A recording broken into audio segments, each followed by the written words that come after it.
Hello everyone, మనం ఈరోజు Kandy Sri Lanka Buddhist temple of tooth రెలిక్లో ఉన్నాము.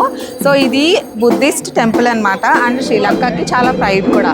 గౌతమ బుద్ధుడు యాక్చువల్గా మన ఇండియాలో చనిపోయినప్పుడు ఆయన యాషెస్లోంచి టూత్ తీసుకుని శ్రీలంకకి అప్పుడున్న కింగ్ ఇక్కడ స్మగుల్ చేశారనమాట. తర్వాత అది డిఫరెంట్ కింగ్స్ ద్వారా మారి డిఫరెంట్ ప్లేసెస్ చివరికి క్యాండీలోకి వచ్చింది. సో బుద్ధిస్ట్ ఉంటారు కదా, వరల్డ్ వైడ్ బుద్ధిస్ట్ మాంగ్స్ వచ్చి ఇది వాళ్ళకి ఒక సేక్రెడ్ ప్లేస్, ఇక్కడ పూజలు అవి నిర్వహిస్తూ ఉంటారు. శ్రీలంక గవర్నమెంట్కి ఈ టూత్ రెలిక్, ఈ బుద్ధిస్ట్ టెంపుల్లో ఉన్న టూత్ రెలిక్ని కాపాడుకోవడం వాళ్ళకి చాలా ఇంపార్టెంట్ అనమాట. అది ఎవరి దగ్గర అయితే ఉంటుందో వాళ్ళు ఈ కింగ్డమ్స్ని ఎటర్నల్గా పరిపాలించవచ్చని వాళ్ళు నమ్ముతారు.